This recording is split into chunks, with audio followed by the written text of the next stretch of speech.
कोपरगाव तालुक्यातील चासनळी येथील शिवनाथ कांबळे नामक व्यक्तीचे घरकुल काही स्थानिक लोकांनी जाणून बुजून अडवणूक केली असून ही एक अन्यायकारक बाब आहे। त्याच अनुषंगाने आजपर्यंत 6 वर्षापासून या कुटुंबाला गावातील स्थानिक काही लोकांनी तसेच शासकीय कर्मचाऱ्यांना हाताशी धरून शासकीय रमाई घरकुल योजनेपासून वंचित ठेवले होते।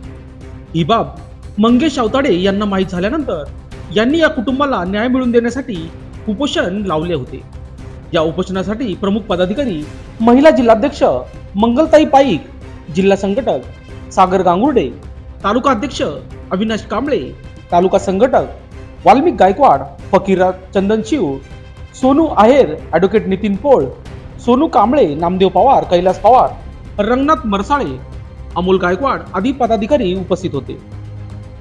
हे बेमुदत उपोषण शासकीय कामकाज सुरू